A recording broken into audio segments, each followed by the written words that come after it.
మీరు ఒక నిరుపేద గ్రామీణ నేపథ్యం నుంచి వచ్చారు. మీరు ప్రజల పక్షాన పోరాడడానికి, విప్లవ బాట పట్టడానికి ఆల్రెడీ అంతకన్నా ముందే మీరు పుట్టేటప్పటికే మీ ఊళ్ళో విప్లవ రాజకీయాలు ఉన్నాయి, కమ్యూనిస్టు రాజకీయాలు ఉన్నాయి. ఎవరితోటి ఏ విధంగా మీరు ప్రేరేపించబడ్డారో చెప్పండి ప్లీజ్. మా ఊరు ఒక ప్రగతిశీల భావాలకు, ప్రగతిశీల ఐడియాలజీకి, ప్రగతిశీల ఆలోచనలకు, ప్రగతిశీలమైనటువంటి ఆచరణకు ఒక కేంద్ర బిందువుగా ఉండేది. దాని ప్రభావము, ఆ ఊరు ప్రభావము, అక్కడ వాతావరణము, అక్కడ పుట్టి పెరిగినటువంటి నేపథ్యం అనేటువంటిది మమ్మల్ని విప్లవ రాజకీయాల వైపు తీసుకెళ్ళటానికి, విప్లవ రాజకీయాల్లో పనిచేయడానికి ఒక ప్రధానమైనటువంటి భూమిక పోషించింది. కుటుంబ నేపథ్యం ఏమైనా కమ్యూనిస్టు నేపథ్యం ఉందా? అంటే మా తాత, మా నాన్న, మా బ్రదర్స్ అందరూ కూడా ఈ విప్లవ రాజకీయాలకు సింపథైజర్స్గా, సానుభూతిపరులుగా ఉన్నారు. ఆ నేపథ్యమే, ఆ ప్రభావమే మా మీద పడటానికి 100% కారణం. విప్లవ విద్యార్థిగా మళ్ళీ మీరు ఎందుకు అండర్ గ్రౌండ్కి వెళ్ళాలనుకున్నారు? అప్పుడున్నటువంటి రాజకీయ వాతావరణము, అప్పుడుండేటువంటి ప్రజల సమస్యల పరిష్కారానికి విప్లవ రాజకీయాలే ఏకైక మార్గం అనుకున్నాం. ప్రజల యొక్క జీవన స్థితిగతుల్లో మార్పు తేవటానికి సరైన మార్గం అని భావించినాం. కాబట్టి మేము విప్లవ రాజకీయాల వైపు వెళ్ళటం జరిగింది. స్వయంగా మీరు ఒక నిరుపేద కుటుంబంలో పుట్టినప్పటికీ మీ వ్యక్తిగత జీవితం మధ్యతరగతి జీవితం. మీరు ఒక వ్యవసాయ కుటుంబం నుంచి వచ్చిందని నేను విన్నాను. మీరు ఎప్పుడైనా అంటరానితనం, అవమానాలు భరించారా, ఎదుర్కొన్నారా? నేను చిన్నప్పటి నుంచి కూడా మాది వ్యవసాయ కుటుంబం, రైతు కుటుంబం. మాకు ఒక 40 ఎకరాల భూమి, వ్యవసాయం మీద ఆధారపడి మా కుటుంబం ఉండేది. విప్లవోద్యమంలో పనిచేస్తున్నటువంటి వాళ్ళని కూడా ఆదరించినటువంటి కుటుంబం మా కుటుంబం. మా ఊళ్ళో యానాల మల్లారెడ్డి అనేటువంటి ఒక పెద్ద విప్లవోద్యమ నాయకుడు ఉండే. తనే మా ఊరికి ఒక ఐకాన్ లాగా, ఒక స్ఫూర్తిదాయకమైనటువంటి లీడర్గా ఉండే. తను ఉన్నప్పటి నుంచి ఈ రోజు వరకు మా ఊళ్ళో ఈ అంటరానితనం కానీ, అసమానతలు కానీ, ఇట్లాంటివి అనేటువంటివి అక్కడ ఉండవు. కులాలకు, మతాలకు అతీతంగా వరుసలతో పిలుచుకునేటువంటి ఒక మంచి సంస్కృతి మా ఊళ్ళో ఉంటుంది. విద్యార్థి నాయకుడిగా తీవ్ర నిర్బంధాలు ఎదుర్కొంటూ మీరు విప్లవ రాజకీయాలు చేసుకుంటూ అసెంబ్లీ వైపు మీరు ఎలా కన్నేశారు? అంటే నేను అరెస్ట్ అయినాను. అరెస్ట్ అయిన తర్వాత బయటకు వచ్చినాను. బయటకు వచ్చినటువంటి బెయిల్ మీద బయటకు వచ్చిన తర్వాత తెలంగాణ ఉద్యమం ఉధృతంగా జరుగుతున్నటువంటి క్రమంలో బయటకు వచ్చిన వెంటనే ఆ ఉద్యమాల్లో పాల్గొనడం, మళ్ళీ కేసులు, మళ్ళీ జైలు, ఆ తర్వాత పూర్తి స్థాయి తెలంగాణ ఉద్యమంలో ఇన్వాల్వ్ అయి పనిచేయాలనేటువంటి నిర్ణయం తీసుకున్న తర్వాత విప్లవ రాజకీయాలకు నుంచి బయటకు వచ్చేసి తెలంగాణ ఉద్యమంలో యాక్టివ్ పాత్ర పోషిస్తున్నటువంటి క్రమంలో నేను 10 నుంచి 14 వరకు ఈ ప్రాంతంలో చేసినటువంటి పని, నా పని విధానం, ప్రజల్లో నాకున్నటువంటి ఆదరణ, ఉద్యమాల్లో నా పాత్ర చూసి అప్పుడున్నటువంటి బీఆర్ఎస్లో, అప్పుడున్న టీఆర్ఎస్లో నాకు టికెట్ ఇవ్వటం, టికెట్ ఇచ్చిన తర్వాత నేను గెలవటం జరిగింది. మీరు టాడా కేసును కూడా ఫేస్ చేశారు. టాడా కేసును ఫేస్ చేసినప్పుడు ఎట్లా ఫీల్ అయ్యారు మీరు? ఎందుకంటే విప్లవ టాడా కేసును నేను ఫేస్ చేయలేదు. తెలంగాణ ఉద్యమంలో కేసులు ఫేస్ చేసినాను. తెలంగాణ ఉద్యమంలో ఆ సందర్భంలో కేసులు పెడతామని బెదిరించారు తప్ప నా మీద కేసులు, టాడా కేసులు, ఎస్మా కేసులు, ఇట్లాంటి కేసులు అనేటువంటి ఏమి కాలేదు. కేసులు పెడతామనేటువంటి అప్పుడు బెదిరించినటువంటి మాట నిజం, కానీ అట్లాంటి కేసులు అనేటువంటి ఏమి నమోదు కాలేదు. మీరు ప్రజల కోసం ఎంతైనా తెగిస్తారు, ప్రజల పక్షాన మీరు ఎంతకో ఏ రకంగానైనా పోరాటం చేస్తారు అనేటటువంటి పేరుంది. మీరు చిట్యాల దగ్గర పోలీసుల మీద చేసుకున్నారనే ఒక విషయం ఉంది, మీకు వివరిస్తారా? అంటే అది సందర్భము, సమయము అనేటువంటిది ఏ సందర్భము, ఎప్పుడు అనేటువంటి చెప్తే దాన్ని బట్టి నేనుగా సదాగా పోలీసుల పైన చేసుకున్నటువంటి, దాడి చేసినటువంటి దాఖలాలు అయితే నా రాజకీయ జీవితంలో ఇప్పటివరకు అయితే లేవు. ఎక్కడన్నా తెలంగాణ ఉద్యమంలో అరెస్ట్ చేస్తున్నప్పుడు, తెలంగాణ ఉద్యమంలో యాజిటేషన్ జరుగుతున్నప్పుడు నెట్టేసుకునేటువంటి కార్యక్రమాలు జరిగితే మాస్లో జరిగి ఉండొచ్చు తప్ప పోలీసులపైన దాడి, పోలీసులపైన చేసుకోవడం, పోలీసులపైన దాడి చేయటం అనేటువంటిది నా లైఫ్లో ఎప్పుడు జరగలేదు, భవిష్యత్తు జరగదు కూడా. అజ్ఞాతవాసంలో ఎన్నేళ్ళు ఉన్నారు? 9 నుంచి 10 సంవత్సరాల వరకు ఉన్నాను. 10 సంవత్సరాల తర్వాత అరెస్ట్ అయినాను, బయటకు వచ్చేసినాను. ఆ తర్వాత రాజకీయ జీవితంలోకి రావటం జరిగింది.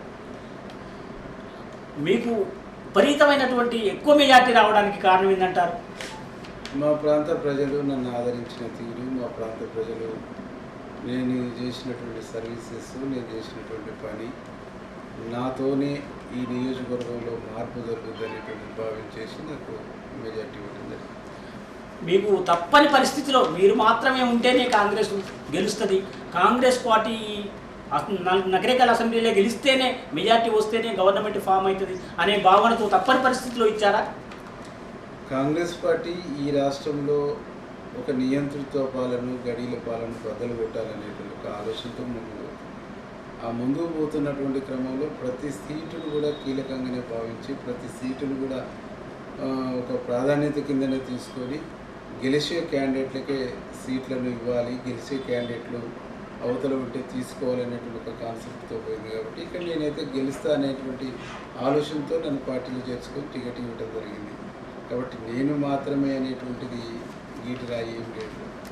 ఇక్కడ ఎవరైతే గెలుస్తారో, ఇక్కడ మన ప్రభుత్వం ఫామ్ చేయాలంటే ఎక్కడెక్కడ ఎవరెవరు ఎవరిని పెడితే బాగుంటుంది అనేటువంటి ఒక అంచనాతో కాంగ్రెస్ పార్టీని అనిపిస్తుంది.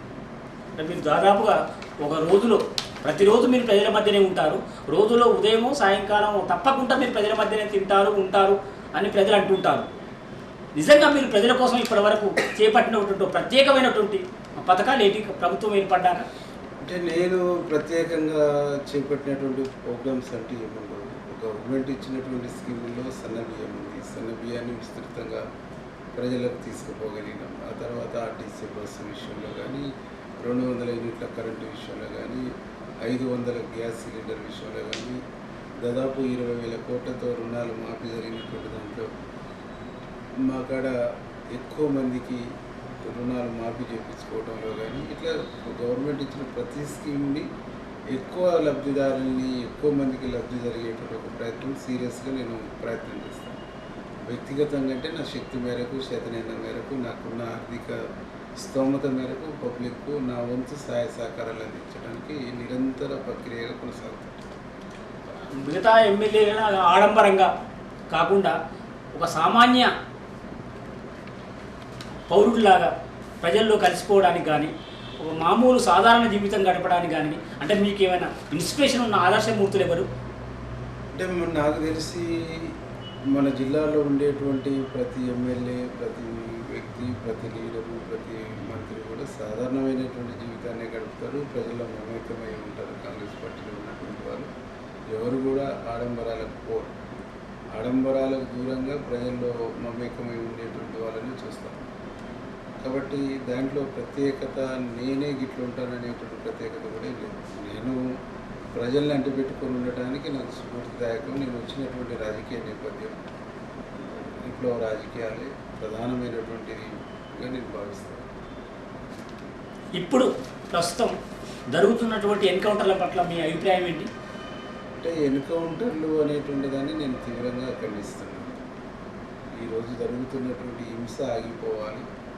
ఆనాడు రాజశేఖర రెడ్డి గారు నక్సలైట్ల సమస్య అనేటువంటి శాంతి భద్రతల సమస్య కాదు, సామాజిక, రాజకీయ, ఆర్థిక సమస్య అని చెప్పేసి ఆ రోజు కాంగ్రెస్ పార్టీ భావించి చర్చలు జరపడం మూలంగా ఇలా తెలంగాణలో ఒక ప్రశాంతమైనటువంటి వాతావరణం కొనసాగుతుంది.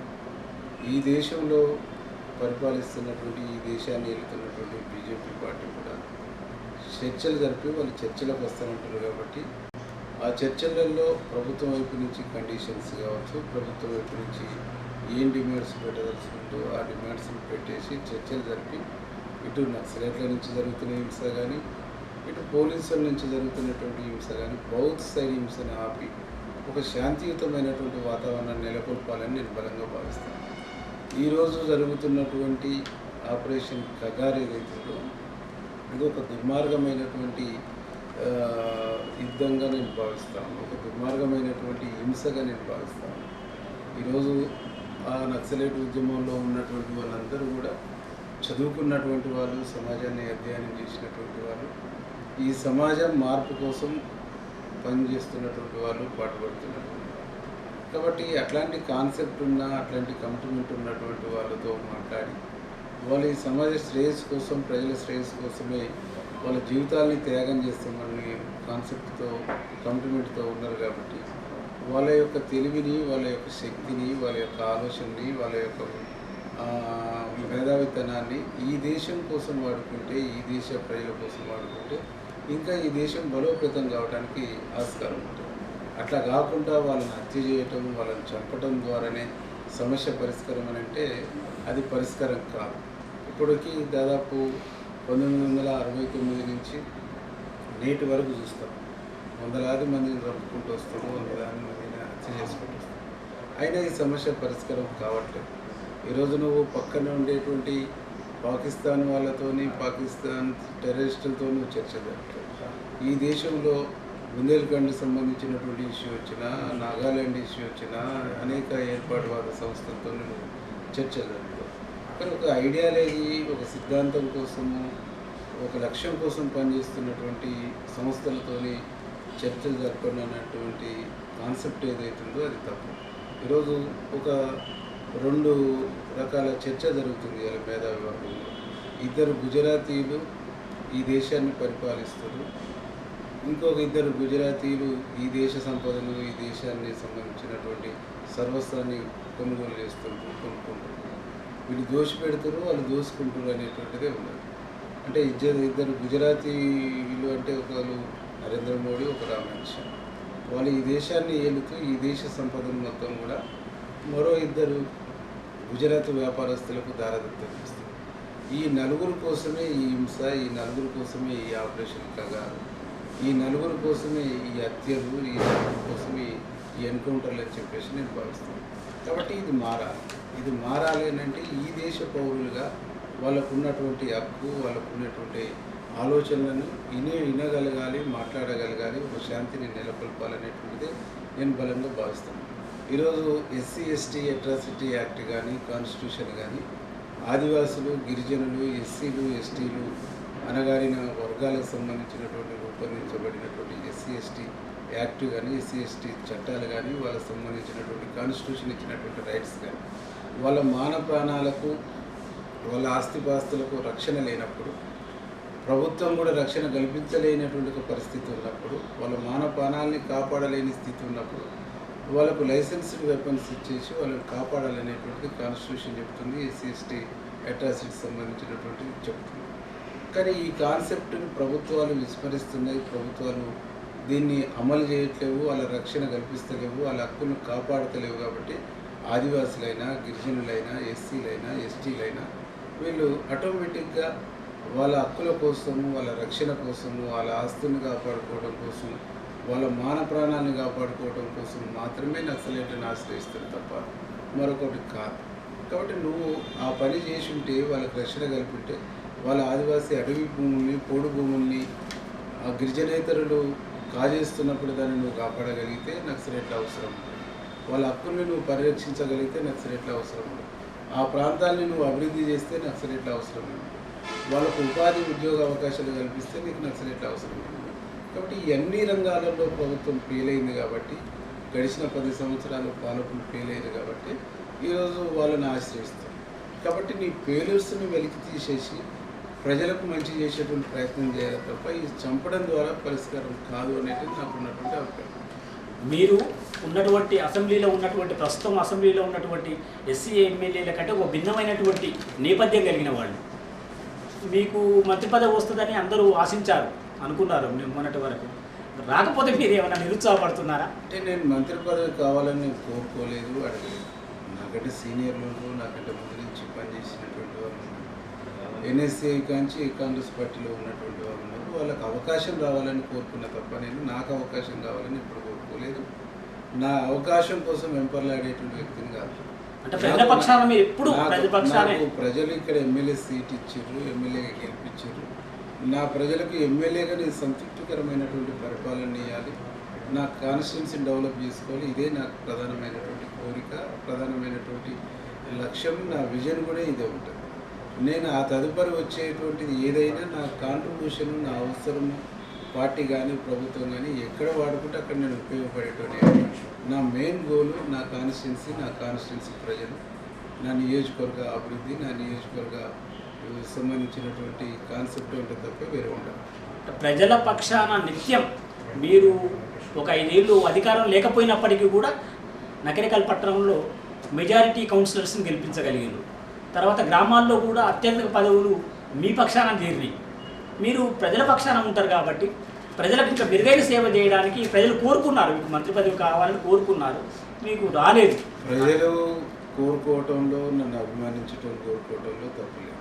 కానీ అక్కడ నాకు సంబంధించినటువంటి మేరకు ఈ ఎమ్మెల్యే పదవికి ఉన్నటువంటి బాధ్యతనే, ప్రజలు నాకు ఇచ్చినటువంటి ఈ పెద్ద బాధ్యతని నేను ఎక్కువ అని భావిస్తాను. కాబట్టి నేను దీనికే కన్ఫర్మ్ అయ్యి దీనికే ప్రజలు ఇక్కడ ఎమ్మెల్యేగా ఎలక్ట్ చేశారు. నేను ఎమ్మెల్యే పాత్ర పోషించాలి తప్ప ఆ పైన వచ్చేటువంటి దానికి ప్రజలకు సంబంధం ఉండదు. పైన సంబంధించినటువంటి ప్రభుత్వం కానీ పార్టీ కానీ ఈ రెండు సమన్వయంతో ఎవరిని ఎక్కడ ఏ పదవి ఇవ్వాలి, ఎవరి ఈ పనిని ఎక్కడ తీసుకోవాలనేటువంటి పార్టీ నిర్ణయిస్తుంది. పార్టీ నిర్ణయించినటువంటి ప్రకారంగా నేను పనిచేసేటువంటి కమిట్మెంట్గా పనిచేసే వ్యక్తిని కానీ పదవుల కోసము పోస్టుల కోసం ఆరాటపడే వ్యక్తిని నేను కాదు. అంబేద్కర్ జయంతి రోజు ఓ ప్రధాన పత్రికల్లో మీ వ్యాసాలు చూసాము. అప్పుడప్పుడు మీ వ్యాసాలు వస్తుంటాయి. మీరు మంచి రచయితగా కూడా సమాజానికి పరిచయం. మీరేమైనా పుస్తకాలు వెలువరించారా? నేను పుస్తకాలు రాయలేదు, కొన్ని ఆర్టికల్స్ పేపర్కి రాసినాను అంతే తప్ప పుస్తకాలు రాసేటువంటి ప్రజల సమస్యల మీద మీరు రాస్తుంటారు. అప్పుడప్పుడు మీ ఆర్టికల్స్ వస్తుంటాయి. నేను ఆలోచన పుస్తకాలు రాయాలనేటువంటి ఆలోచన లేదు, కానీ సమస్యల మీద మీరు ఆర్టికల్స్ రాస్తుంటారు. సమస్యల మీద వరకు కూడా ఎక్కువ రాయలేదు, కొన్ని 2 ఆర్టికల్స్ రాసిన తప్ప అదే పనిగా అదే వృత్తిగా నేను ఎప్పుడు చేయలేదు. నకరికల్ శాసనసభ్యులు అడవి నుంచి అసెంబ్లీ దాకా వచ్చారు. నిరుపేదల పక్షాన అంటరానితనం పట్ల, అన్యాయం పట్ల ఒక శాస్త్రీయమైన దృక్పథంతో రాజ్యాంగాన్ని బేసుగా చేసుకొని అంబేద్కర్ వారసత్వాన్ని స్వీకరించి పోరాటాలు చేస్తూ అందరికీ అండగా ప్రజల మధ్యలో ప్రజలను అట్టిపెట్టుకొని బతున్నటువంటి వేముల వీరేశం గారికి కాంగ్రెస్ పార్టీ అధిష్టానం ఇప్పటికే గుర్తించింది. ఇంకా ఉన్నతమైన పదవులు ఇచ్చి ప్రజలకు ఇంకా చేరువ చేసి తన చేతితోటే అభివృద్ధి ఫలాలు అందించేటటువంటి సదావకాశం కల్పించి ప్రజలందరి మన్ననలు పొందేటట్టు ఇంకా తీర్చిదిద్దుతారని ఆశిస్తూ ఒక మంచి మార్గదర్శనమైనటువంటి నాయకుడిగా తీర్చిదిద్దుతారని, రూపొందిస్తారని ఆశిస్తూ సెలవు తీసుకుంటున్నాను. నమస్తే, థ్యాంక్ యూ.